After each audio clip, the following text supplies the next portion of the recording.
complicaciones de lo traumatológico, ¿no? Con esto terminamos toda la parte teórica del curso. La próxima semana tenemos ya la exposición, el 21, ¿no? Que arrancamos a las 10:30 en punto. Creo que ustedes ya están listos, ¿no? Para poder terminar, porque ustedes son 8 grupos. Cada grupo tiene 15 minutos de exposición. Entonces, la próxima semana ya no hay teoría. La semana siguiente es el cuarto examen y la semana siguiente es el examen final. O sea que ya no hay tiempo para hacer más teoría. Por eso que yo he venido avanzando un poco más la teoría, porque si no, se supone que el examen, el cuarto examen, ya tengo que haber terminado la teoría. Entonces la próxima semana ya no va a haber tiempo para teoría. Entonces por eso he adelantado. Incluso les he mandado hasta la clase 14, la clase 15, 16, la 15 se la mando hoy o mañana y el de 16 se la mando la próxima semana, ¿ya? Porque si no, las autoridades van a decir cómo, ya todavía no termina el ciclo y ya está mandando a la clase 16, quiere decir que el profesor ya no va, el 16 ya no va a dictar clase. Entonces, tampoco es así, ¿no? Van a decir que estoy contraviniendo la disposición. Aparte que van a decir, no, el doctor ya, la última clase ya no le vamos a pagar porque no la ha dictado, ¿no? Y así. Entonces, quiero terminar todo hoy día para ya dedicarnos exclusivamente a la... Los que recién han entrado, por favor, pongan su asistencia, de fracturas, sino en general, ¿no? Aquí han puesto mal el título.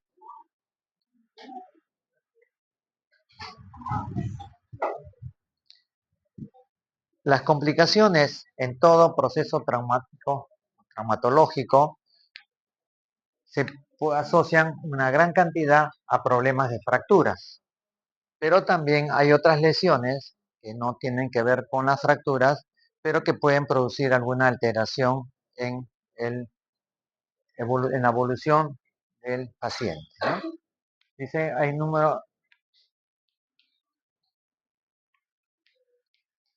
un gran número de complicaciones que pueden asociarse a fracturas que pueden ser generales y regionales. Cuando hablamos de fracturas regionales, lesiones regionales, se refiere a la zona de traumatismo, que puede haber fractura, puede no haber fractura. Un esguince no te produce fractura, pero sí te produce problemas, ¿no? Y cuando hablamos de complicaciones generales, nos referimos a que pueden alterarse otros órganos de un punto de partida de una lesión traumatológica, como pueden ser las embolias de grasa, ¿no? Síndrome compartimental, como vamos a ver ahora.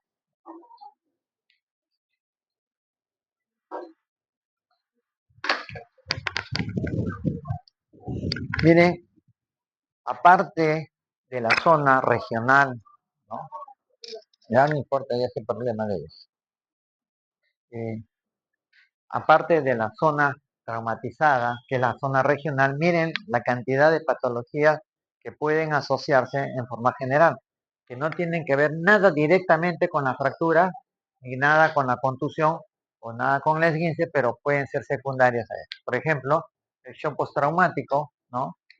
Puede haber hipovolémico, puede haber neurogénico, puede ser un shock séptico, ¿no? La fractura se produjo, pero después de los días que han pasado vienen las complicaciones. Hay trombosis venosa profunda, hay embolia pulmonar, coagulación intravascular diseminada, que es una alteración que se presenta relacionada con la sepsis, ¿no? En la cual los factores de coagulación se disminuyen a tal extremo que el paciente empieza a sangrar por todos lados. El síndrome de embolia grasa, síndrome de dificultad respiratoria, fracasos multiorgánicos, es decir, cuando se altera algo y se complica, no solamente se altera la enfermedad en sí, sino que se altera el corazón, se altera el riñón, se altera la parte neurogénica, ¿no? O la parte neurológica, ¿no? Entonces, y también hay complicaciones desde el punto de vista del área psicosocial, ¿no? Cuando un paciente tiene alguno de estos trastornos, va a tener ansiedad, puede tener pérdida de la conciencia. Si hay una embolia grasa que va al cerebro, puede haber parálisis, ¿no? Hemiplegia y todas esas cosas. Entonces son las diferentes complicaciones de esta imagen, ya la conocen ustedes. Una de las complicaciones que se pueden presentar como consecuencia o relacionadas con las fracturas son el shock. El shock ya ustedes lo conocen bien, lo manejan bien, saben que hay varios tipos de shock y el que más complicado, el que hay que tratar inmediatamente, es el shock hipovolémico, ¿no? Que es el que donde hay pérdida de sangre que hay que reponer. Es el más frecuente y el que se debe pensar que responde a la infusión de líquidos como son los coloides, ¿no? Los cristaloides, sangre o otro líquido que ustedes necesiten. El shock neurogénico es secundario a una lesión medular, una contusión o una fractura en médula, de la columna vertebral, perdón, puede producir lesión medular, ¿no? Y el paciente puede quedar con lesión cuadriplégica o parapléjica, de acuerdo a esto. Si es más leve, puede presentar también hemiparesia o cuadriparesia también, ¿no?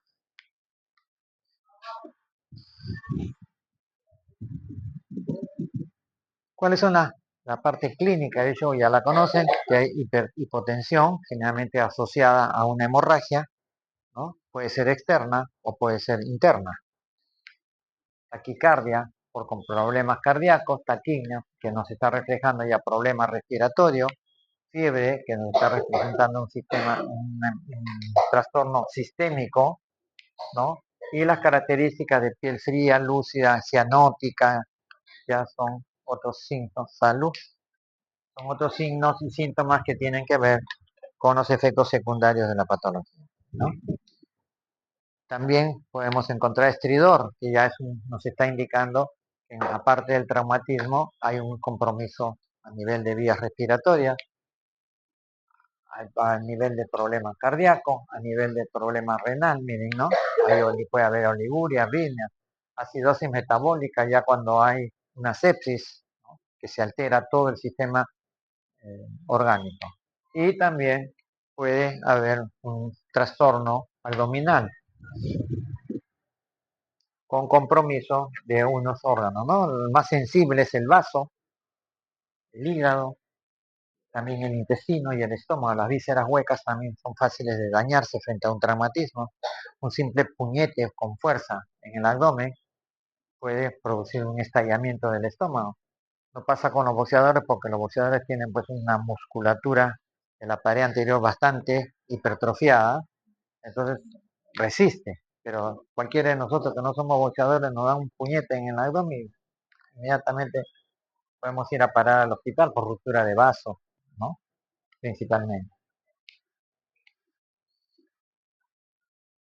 También hay trastornos de tromboembolismo que son de punto de partida de miembros inferiores y que con una contusión puede viajar hasta el pulmón y producir un trastorno de embolia pulmonar.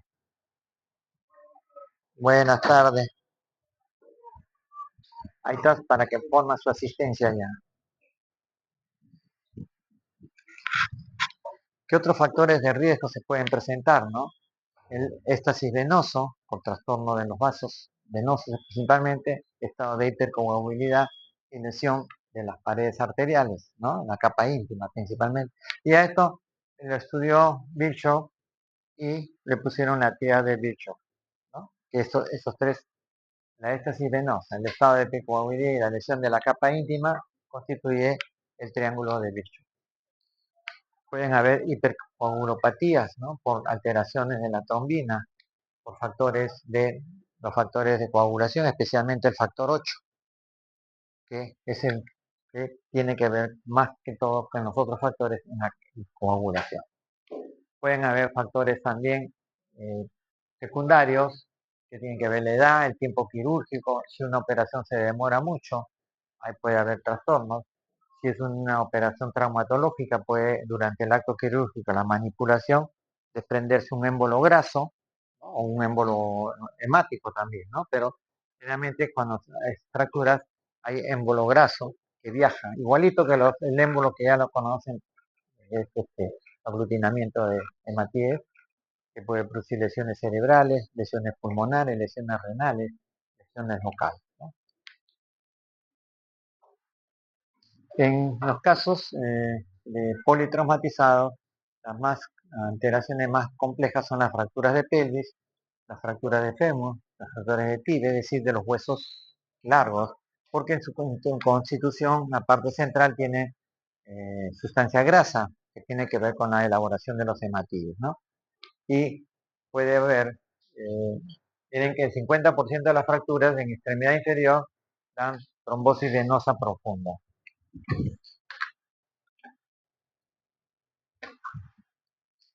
La trombosis venosa profunda es también una alteración, ¿no?, que se puede presentar generalmente en miembros inferiores, que es más frecuente. Puede haber también trombosis venosa a nivel de miembros superiores, pero son mínimas. La mayor cantidad de trombosis venosa profunda es a nivel de las venas popliteas, las venas ilíacas y las venas femorales. Es el punto de partida de esos problemas, ¿no? Y el cuadro clínico: hay dolor en la zona de contusión, tumefacción por edema, eritema, la piel se pone roja como consecuencia del golpe, ¿no?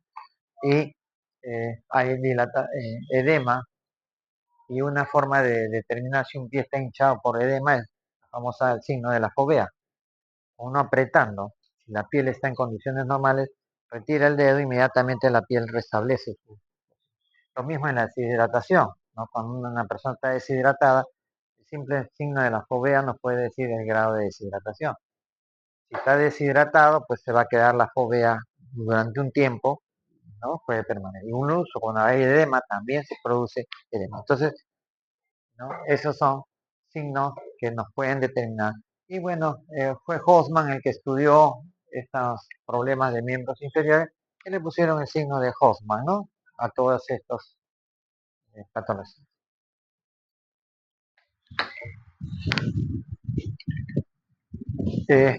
Cuando hay problemas de trombosis venosa, ¿no?, aparte de la historia clínica, los datos clínicos que da el paciente: me golpeé, me caí, me atropellaron, o de un momento a otro me dio un dolor, ¿no?, intenso, es el estudio flebográfico y ecodoppler, ¿no? Con eso, en el ecodoppler uno puede ver si el vaso tanto sanguíneo, venoso como arterial, está con fluidez normal. Así, de este color sale en los ecodoppler. Cuando uno ve rojo, es la sangre arterial, y ahí se ve la pulsación.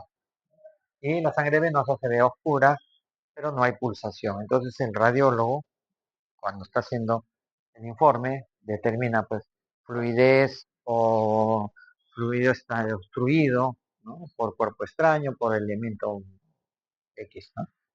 Entonces, eso es en cuanto a la trombosis venosa profunda. Habíamos dicho que también otra de las patologías es la trombosis venosa pulmonar, es decir, que parte, ¿no?, de, como estamos viendo acá, de las venas ilíacas y femorales, y llegan al pulmón.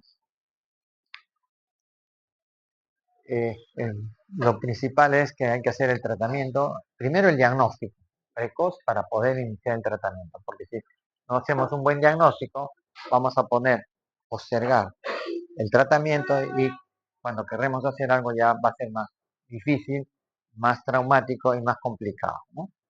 Hay que sospechar, en caso de trombosis, de embolia pulmonar, dolor torácico de inicio agudo, taquipnia, taquicardia, porque ya se va afectando todos los órganos, porque no hay una buena oxigenación, por lo tanto también el corazón empieza a fallar, y también empieza a fallar el riñón, puede haber oliguria, en último caso anuria, cuando ya es muy extremo, ¿no?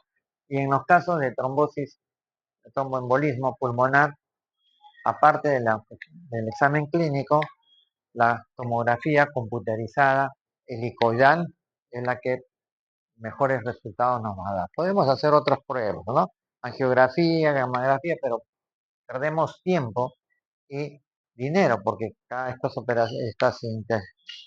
exámenes cuestan, y hay que tener un cierto procedimiento para realizarlo. Entonces, a veces tenemos la tomografía, y ahora casi todos los tomógrafos son helicoidales, los más modernos, porque antes venían que no eran helicoidales, ahora ya casi todos los tomógrafos son helicoidales, y es la primera opción en este caso de trombosis de embolia pulmonar, ¿no? Y no es tan caro. Una tomografía puede ser con contraste o sin contraste, no pasa de 300 soles en los hospitales, ¿no? Una resonancia sí está costando alrededor de 800, 900.000 soles. Si es en una clínica, pues le cobran 1.500.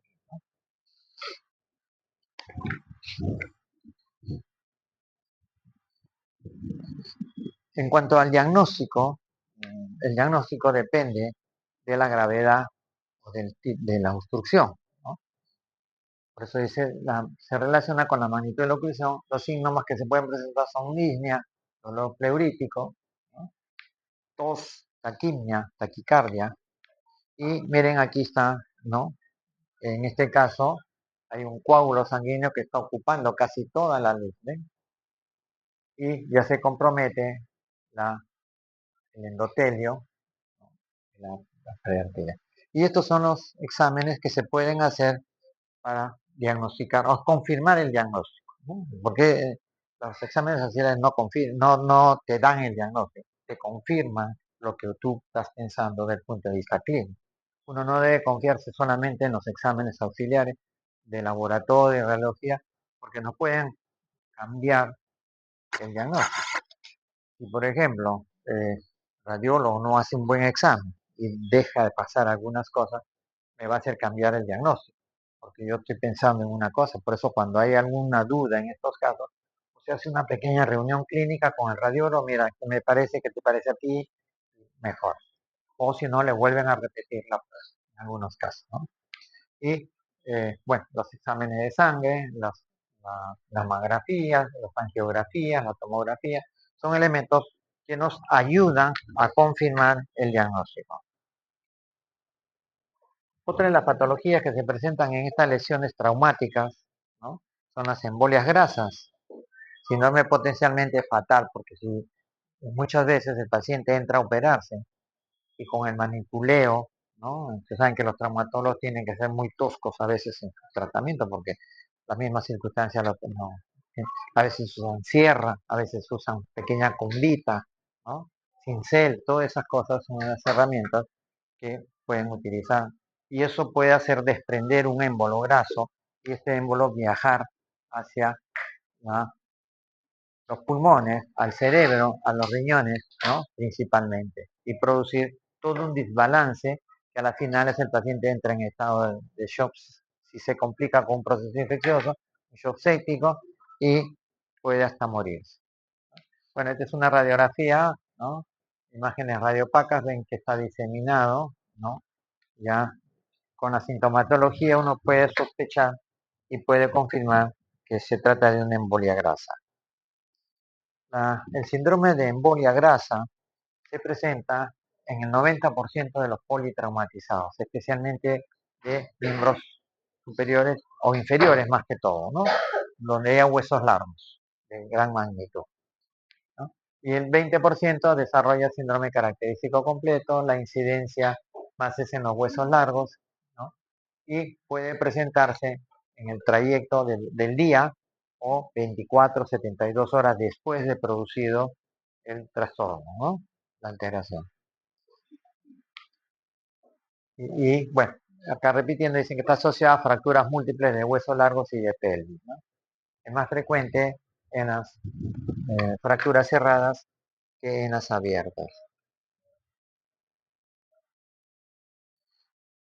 Miren que no solamente los traumatismos pueden producir síndrome de embolia grasa, ¿no? Están viendo aquí algunas otras patologías. La fractura ósea, la reparación ortopédica de fracturas, del acto quirúrgico. El paciente a veces entra aparentemente caminando, ¿no? Como se dice a sala, consciente todo y termina sacando un pasaje a San Pedro, ¿no? Porque fallece por una embolia que se puede presentar en sala. Es lo mismo que sucede con las lipoesculturas. ¿Por qué se están muriendo las mujeres cuando van a hacer lipoesculturas? Por eso, por embolia grasa, ¿no? Que aparentemente no hay un traumatismo severo, pero sí hay un traumatismo quirúrgico, ¿no? Que puede presentar. Las dos grandes complicaciones en la liposucción son por embolia grasa, que por eso que la paciente dice, pero si está sano, le dio un infarto, ¿no? Un cuadro obstructivo. O la otra es que cuando la pinza que meten para porque para la intervención quirúrgica hay que raspar la grasa, ¿no? Hay que raspar la grasa y sacarla la grasa. Y eso lo van sacando. A veces lo utilizan para acomodársela en el popó, en otros sitios del cuerpo, ¿no? En las piernas. Pero el simplemente raspado, ahí va rompiendo venas, arterias, linfáticos, ¿no? Nervios, porque en todo el cuerpo tenemos nervios, pequeños y chiquititos, ¿no? Grandes y chicos. Entonces, eso también va a producir. Pero la otra patología, para información de ustedes nomás, es de que es cuando la pinza que hace el raspado cambia de dirección. Se inclina un poquito y perfora el peritoneo y produce lo que ha pasado últimamente, ¿no? Que estaba perforado el intestino. Porque generalmente la técnica es en esta dirección, así, ¿no? Pero basta que le inclines un poquito y se va y se perfora. Y como son pinzas bastante filuditas, miren, también se presenta en el síndrome de aplastamiento, ¿no? Cuando un paciente, pues, muchas veces, generalmente los panaderos, esos, ¿no? Que meten a la licuadora industrial, sufren aplastamiento también de órganos, ¿no? O aquel que en un carro se desbarrancó, se volteó, le cayó el carro encima, le produce un aplastamiento, no puede haber fractura, como que no, pero se puede producir ya embolias graves. En las quemaduras extensas también hay un gran compromiso. En la crisis drepanocítica, que es una enfermedad hematológica, ¿no? Que hay una malformación de los hematíes. También en los trasplantes de médula, en trasplantes de riñón, en algunos casos de pancreatitis y también en la nutrición parenteral. Ustedes saben que para alimentar a algunos pacientes hay que introducirles preparados a base de proteínas, grasas, glucosa, y se inyectan por vía arterial central. Ahí se puede formar también un émbolo graso por la composición de los alimentos y ese émbolo va migrando y va a caer en otra zona, ¿no? Ahí está lo que les decía, la liposucción, ya se los había adelantado, y también los pacientes que están sufriendo quimioterapia también pueden hacer problemas de embolia, grasa, ¿no? Aparte que pueden hacer también el otro tipo de embolia, la otra embolia que es por acumulación de coágulos y, ¿no? Miren la cantidad de problemas que se asocian que pueden ser originarios de embolia grasa. Ya habíamos hablado de los huesos largos, finalmente de tibia, peroné, fémur, pelvis, fractura de la columna vertebral, fracturas cerradas y menos son las fracturas abiertas, porque en las fracturas abiertas generalmente, el mismo nombre dice, al abrirse ya la grasa no se introduce a relleno. Pero puede producirse también en fracturas abiertas. No es frecuente, pero sí se puede producir. Miren que la patología en este caso no es simplemente que se migró el émbolo graso y se destruyó. Miren, toda la patología que ocasiona, ¿no? Esto para que lo lean con tranquilidad, ¿no? Cómo se produce contusión del tejido musculocelular subcutáneo, fractura de huesos largos, otras patologías, miren todo el complejo, ¿no? Que va produciendo obstrucción de las vías vasculares, obstrucción que va a producir lesiones inflamatorias. En el otro lado tenemos que hay alteraciones del endotelio y a las finales van a entrar en un proceso de sepsis. Y todo esto es la explicación cómo se produce la embolia grasa. Los síntomas de un síndrome de embolia grasa son antecedentes de lesión traumática. Puede haber fractura o no, puede haber una contusión de las partes blandas, ¿no? Entonces también se puede desprender una gotita con un émbolo graso. En la fase, entre las 16 a 15 días. A veces hay pacientes que inmediatamente de producido el caso se presentan la sintomatología, hay otros que presentan patología de acuerdo a cómo el émbolo de grasa se ha ocurrido en algún sitio, ¿no? Puede a veces estar unos cuantos días viajando por el torrente sanguíneo hasta que encuentra un sitio donde construirse. También el síndrome de respiratorio, ¿no? Taquicardia, fiebre, petequias, cuando ya hay compromiso de la vascularización y hay compromiso de la coagulación. Hemos dicho que hay trastornos en los cuales los factores de coagulación se vienen abajo, disminuyen su producción, por consiguiente va a haber microhemorragia. ¿Cómo se determina? Con las petequias, ¿no? Petequias, ¿no? Pequeños hematomas que nos está diciendo, ve, aquí hay problemas de vascularización y de coagulación. También en los casos de hipoxemia, ¿no? Cuando uno lo compara con el dosaje de gases arteriales.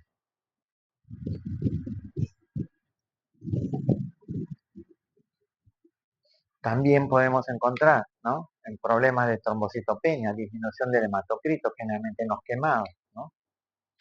Edema pulmonar, aquí están las complicaciones más que neurológicas y de tipo psicológico también, ¿no? El paciente entra en ansiedad, depresión y todos los problemas, pero muchos son, ¿no? Alteraciones en una escala de Glasgow, ¿no? Confusión, delirio, letargia, estupor y coma.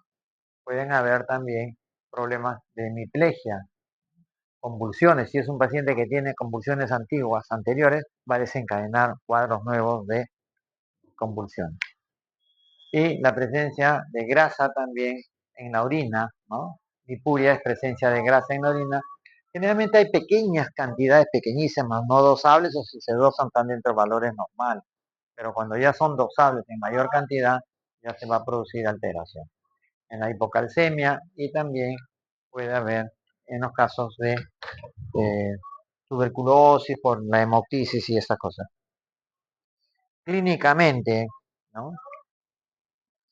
Son pacientes con fractura cerrada de hueso largo, eso puede que comience en forma brusca, con dificultad respiratoria, hipoxemia, es decir, baja saturación de oxígeno porque las vías aéreas están obstruidas, ¿no?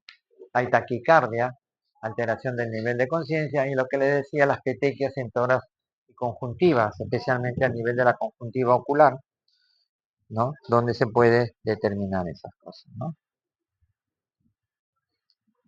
Frente a un síndrome de embolia grasa, puede hacerse un tratamiento quirúrgico o un tratamiento médico, ¿no? Pero tiene que ser inmediato. Y esto está basado en tres pilares o en tres columnas. El soporte respiratorio, paciente que tiene estas dificultades, ¿ya? Hay que someterlo a un soporte respiratorio ventilatorio que tiene que hacerle en un hospital de una unidad de cuidados intensivos. También, si hay fractura, la estabilización debe ser precoz. No quiere decir que puedas tener que ser operado inmediatamente, pero la inmovilización es suficiente muchas veces para evitar que estos cuadros se agudicen, ¿no? Por eso dice estabilización de PROS, en algunos casos le hacen enclavamiento, pero generalmente con la inmovilización, ¿no? Con aparatos de yeso, con bolsas de arena, colgantes para tracción, con eso pueden solucionar este problema. Y el tratamiento de shock con los fluidos que ya ustedes conocen. La estabilización precoz produce una disminución del riesgo de embolia grasa. Otro compromiso relacionado con el problema de los traumatismos, y cuando hablamos de traumatismos es en general porque hay traumatismos que son fracturas, otros que no son fracturas, como ya hemos visto, pero siguen siendo desde el punto de vista de trauma, ¿no? El compromiso pulmonar se presenta generalmente en pacientes con lesiones traumáticas y desarrollan todo un síndrome por el coágulo de grasa que se acumula puede ser de grasa o un coágulo sanguíneo que se acumula en los alvéolos. Y al acumularse en los alvéolos, ese alvéolo no va a funcionar. Por lo tanto, no va a haber el pasaje de oxígeno respectivo y se empieza a desestabilizar todo el organismo y se produce una alteración biodinámica, ¿no? La patología del síndrome del distrés respiratorio agudo se presenta por unas sustancias que el organismo elabora, unas hormonas, llamémosle así, que son las citocinas, que son sustancias que elabora el organismo para el proceso inflamatorio. Ustedes saben que el primer mecanismo del cuerpo frente a una noxa es el proceso inflamatorio, que implica que vayan los leucocitos, los macrófagos y todos en su etapa correspondiente, ¿no? Esto va a alterar la permeabilidad de la membrana alveolar, por lo tanto va a haber una hipoxemia, ¿no? Porque no hay oxígeno correspondiente. Entre los síntomas como hay compromiso pulmonar y hay taquipnia, es decir, respiración acentuada, la presión de oxígeno está baja y la presión de CO2 también está disminuida. Y aquí estamos viendo una radiografía de tórax donde se ve casi todo un velamiento, ¿no? En este caso el pulmón derecho.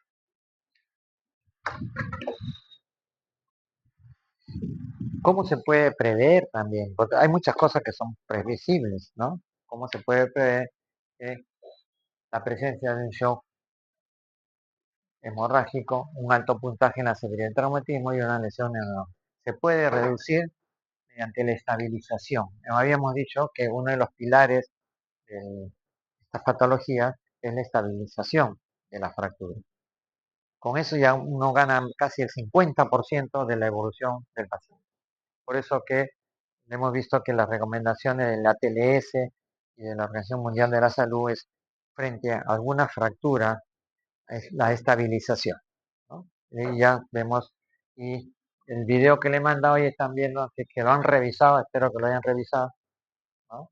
Donde está estabilizando una fractura con cartón, ¿no? Han visto que una caja de cartón se produce y lo están estabilizando con una venda, nada, ¿no? De esa forma ustedes pueden evitar cualquiera de estos trastornos, ¿no? El síndrome de respiración. Otro de los elementos que hay que tener en cuenta en toda la patología traumática, y esto es en general, no solamente para la patología traumática, sino toda herida es posible de infectarse. Por eso que uno de los tratamientos para evitar estos problemas es la vacuna antitetánica.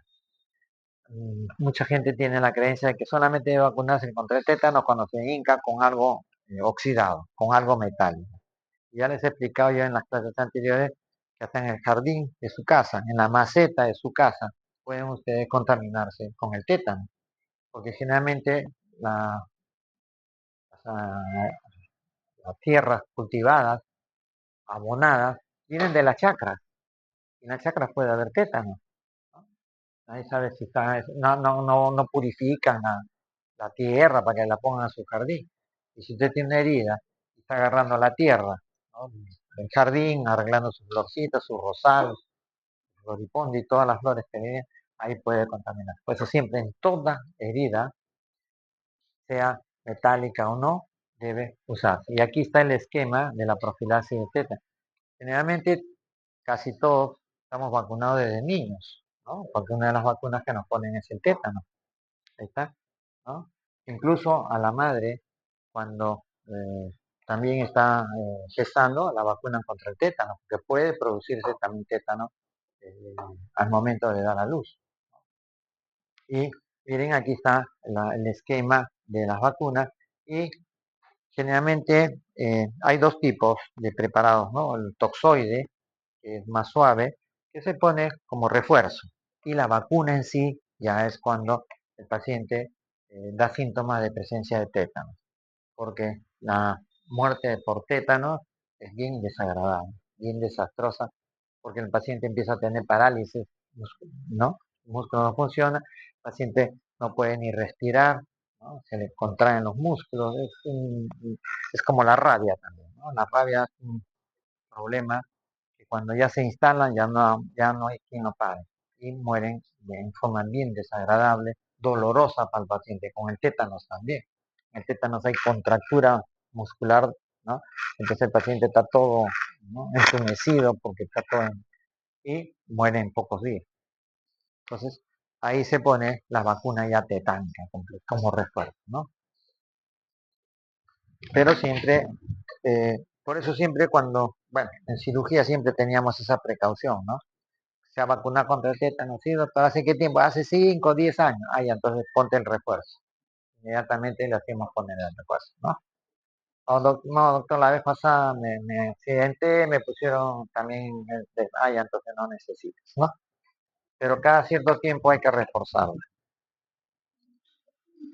Esta es otra patología que se puede presentar frente a los traumatismos, ¿no? El síndrome compartimental. Y hemos visto de que anatómicamente cada músculo tiene una aponeurosis y todo un paquete muscular tiene otra aponeurosis que la cubre, ¿no? Pues eso se llama paquete muscular. Y ustedes, por ejemplo, ahí están viendo a un corte muscular, ¿no? Cada músculo tiene su aponeurosis y aparte tiene otra aponeurosis, ¿no?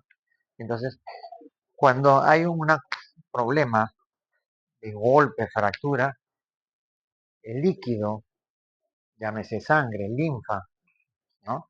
O líquido hemático, se infiltra entre las aponeurosis, ¿no? Y se va hinchando el brazo. Entonces va comprimiendo las arterias, la vena, el nervio y va produciendo necrosis. Puede producir necrosis, como vamos a ver, que termina amputando o se puede morir el paciente.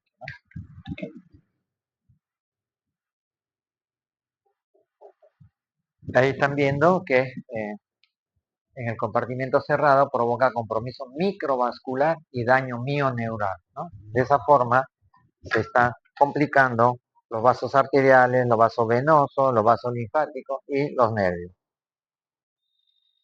Aquí tenemos un pequeño cuadrito sobre las causas del síndrome compartimental, ¿no? Hay dos tipos de síndrome compartimental. Uno es por disminución del compartimiento, es decir, que como la parte es más rígida, no permite distender. Y por ejemplo, un simple vendaje mal colocado o un yeso, ¿no? Puede comprimir demasiado. Por eso que los traumatólogos siempre, cuando le ponen yeso, le dicen, véngase mañana para ver cómo está. No, doctor, no puedo venir, pero bueno, fíjese si tiene alguna molestia, si le duele, si sus dedos están cianóticos, ¿no? O si se dematiza y le duele mucho la zona donde le han puesto el yeso, entonces este, véngase inmediatamente. Porque si viene después de 24 o 48 horas, ya tiene que prepararlo para una amputación, porque ya hay necrosis. ¿Ves? También en las quemaduras y en las congelaciones, ¿no? También puede producirse síndrome compartimental, porque el hielo produce vasoconstricción y al producir vasoconstricción, aparte produce quemadura y aparte produce alteración salud. Todo el mundo está resfriado hoy día. Cuídense un poco porque la humedad de Lima está pero a 100%. ¿Tiene? Cuando hay un cierre con excesiva tensión de los compartimentos, es lo que produce cuando le ponen el yeso. Por eso, cuando el paciente dice me duele, tiene que ir inmediatamente al hospital para, incluso a veces hay que cortar el yeso, abrirlo y después ponerle una venda, porque si le quitan el yeso también, si hay una fractura o hay una herida, se va a alterar y se va a demorar su tratamiento. Entonces, hay que cortarlo y para no quitarlo se le pone una venda, pero ya menos ajustada. Por eso cuando se pone las vendas, ni muy ajustadas, porque puede producir síndrome compartimental, porque te necrosa, ¿no? En la mano, o si la pones suelta, no sirve de nada, no ayuda a la solución. Entonces hay dos tipos de síndrome compartimental, por disminución del compartimento y por aumento del contenido del compartimento, ¿no? Cuando hay un traumatismo ya hemos visto que se produce edema, ¿no? Por compromiso arterial, ¿no? Y también en los casos que hay un edema primitivo, en los casos de pacientes con hemofilia o trastornos en la coagulación, pueden sangrar espontáneamente y si sangran en un brazo, ¿no? Se va a producir un síndrome compartimental, ¿no? También cuando hay mordedura de serpiente, ¿no? Las personas que viven en la zona selvática o zona tropical, por eso a veces tienen que usar botas o esas cosas para que no les vaya a morder la serpiente porque el veneno le va a producir también un síndrome compartimental por la reacción del organismo, ¿no? De un proceso inflamatorio severo.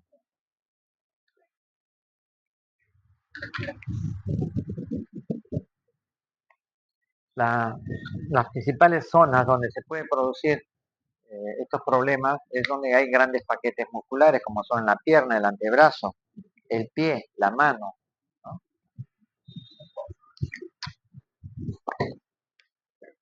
Cualquier compartimento puede producir esta alteración. Él simplemente va usted caminando, se tuerce, mete el pie en un hueco, se le produce una esguince, se produce un proceso inflamatorio, ¿no? Eso puede producir también un síndrome compartimental, ¿no? Y si le pones una venda muy ajustada, se complica más porque terminan muchas veces amputando el pie. Y aquí está la fisiopatología del síndrome compartimental, ¿no? Miren, el traumatismo o destrucción de partes blandas va a producir sangrado y edema. Al aumentar la presión, que conlleva a que el flujo sanguíneo disminuya, porque no hay pasaje, porque está comprimido, y eso va a producir isquemia, es decir, que no va a haber riesgo tanto al músculo como a la parte neurológica, por eso dice isquemia mioneural. Y esto lleva a la necrosis, y la necrosis pasa a la fibrosis, cuando ya uno lo deja mucho tiempo. Pero muchas veces en la necrosis ya hay que amputar, porque si no, eso se puede hacer una infección generalizada, de punto de partida una gangrena y complicado. Aquí está el esquema, esto para que lo lean detenidamente, más tranquilos, ¿no? Miren, ¿no? Cuando hay aumento de la presión intercompartimental por disminución del compartimento por aumento. Va a producir isquemia muscular por un lado e isquemia nerviosa por el otro lado. Miren acá el esquema, ¿no? La isquemia muscular va a llegar a la necrosis, a la fibrosis, a la contractura. Y la isquemia nerviosa va a producir necrosis del nervio, que va a producir parestesias, va a producir paresias, va a producir parálisis, zonas de pérdida de la sensación del dolor, y a, esta, eh, a este estado de contractura y parálisis, ¿no? Es lo que estudió Volkan, ¿no? Boltzmann, que estudió y le pusieron el nombre de síndrome de Boltzmann. El síndrome de Boltzmann, entonces, ¿qué viene a ser? Es el síndrome donde por una alteración del compartimento se produce contractura y parálisis, ¿no? Si es en la mano, generalmente compromete los músculos flexores y entonces el paciente queda con la mano en esta posición, ¿no? Así, no puede extenderla, queda toda doblada. ¿Ves? Por la obstrucción vascular a la altura del codo del antebrazo. Esta enfermedad, esta patología tiene dos fases. La primera fase que es aguda, digamos, ¿no? Que es brusca y rápida. El paciente en menos de 24 horas le está diciendo, doctor, me duele, me golpeé, siento que me va a estallar la zona afectada, ¿no? Aparece decoloración, entumecimiento y a menudo doloroso. Aparece edema y cianosis con pérdida de la sensibilidad. No siento, tengo dolor, pero me toco la pierna y no la siento en mi pierna, ¿no? Porque está alterado los filetes nerviosos sensitivos. Buenas noches, caballero. La segunda fase es ya la compresión que puede esperar 24 48 horas que se puede presentar y que produce la retracción de los flexores, ¿ves? Con deformación de las articulaciones metacarpofálicas y de la muñeca, ¿no? Entonces la mano queda así, ¿no? Hay pacientes que se han quedado con la mano así, no ha habido necrosis porque no ha habido mucha isquemia, pero sí compromiso repetido. Este es otro esquema sobre el síndrome compartimental, donde puede ser agudo o crónico, que afecta a todos los grupos etarios. No hay particularidad que a los más ancianos, a los niños, o a cualquier que sufra una contusión que altere el compartimento muscular, va a producir síndrome compartimental. No tiene preferencia de género, puede ser en el hombre, en la mujer, según las estadísticas casi son iguales, ¿no? Puede afectar a las extremidades tanto superiores como a las inferiores. Generalmente es la zona donde los músculos hay mayor cantidad, porque ustedes saben la cantidad de músculos que hay en brazo antebrazo. Si por el túnel de carpo pasan como 8 elementos, imagínense, cuando se produce una compresión en esa zona, compromete todos los músculos, tanto flexores como extensores, principalmente los flexores. Y aquí están viendo, ¿no? los problemas y también las quemaduras que también producen una gran compresión. A veces una, una contusión sin fractura también puede producir síndrome de compartimental. Y el tratamiento es bastante antiestético, como van a ver ahora, ¿no? Y eso es como queda en los casos de las fases 2, ¿no? Más crónico. Miren, hay compromiso de los flexores, hay dolor, ¿no? Miren cómo queda el brazo, ¿no?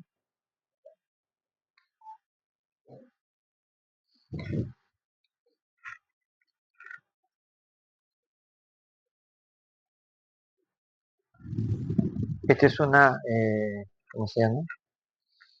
Un esquema cuando se sospecha de un síndrome compartimental, ¿no?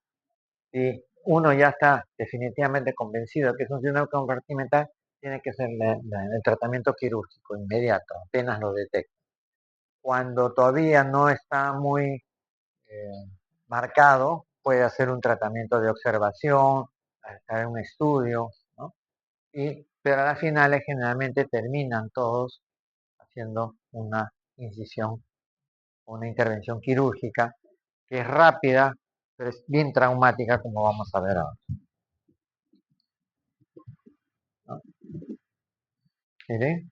¿No? El tratamiento, ¿no? Consiste en aliviar la dificultad provocada por el yeso, vendaje apretado, compresión, atrapamiento arterial, laceración, rotura o trombosis de la arteria principal y aumento de la presión. Esto va a conducir, y miren, ¿no? Como aquí está normal, digamos, y aquí como está ya edematizado, miren, ¿ve? Está aumentado en este esquema de acá. Este brazo está normal, pero miren este de acá, está completamente distendido y el tratamiento es quirúrgico. Y lo que hay que hacer es hacer cortes, miren, ¿no? O como le llaman los chuzos, ¿no? Cortes, cortes, cortes, ¿no? Y para que por esa zona drene el líquido y baje todo la compresión interna sobre las arterias, las venas. Miren, esos son casos traumáticos, miren cómo han tenido que hacerle, ¿no? Miren el corte. Y es dejarlo abierto para que cierre en segunda instancia, ¿no? Miren, ve. Aquí en la anterior estamos viendo que son pequeños cortecitos en el pie, pero miren en el brazo. Síndrome compartimental con aumento del volumen. Miren los cortes que le han tenido que hacer casi en S, ¿no? Como en la Z del zorro. Y eso tienen que dejarlo con bastantes días así abierto hasta que pase todo el proceso inflamatorio y recién ahí puede uno afrontar los bordes de la herida y cuando se necrosa va a ser peor todavía, ¿no? Y aquí están viendo, miren, con una gran cantidad de pérdida de partes blandas, con compromiso neurológico, ¿no? Miren, por eso les decía que es y cada curación de estas duele, porque el paciente muchas veces hay que sedarlo, ponerle un poquito de anestesia para limpiar, porque eso está, como se dice comúnmente, en carne viva, ¿no? Entonces, y el simplemente roce del agua, cuando lo estás lavando, te produce un dolor intenso. Por eso es. Y también cómo queda ese paciente con una cicatriz bien deforme, ¿no? Hasta aquí entonces la parte teórica. Esas son las complicaciones de confusiones, fracturas.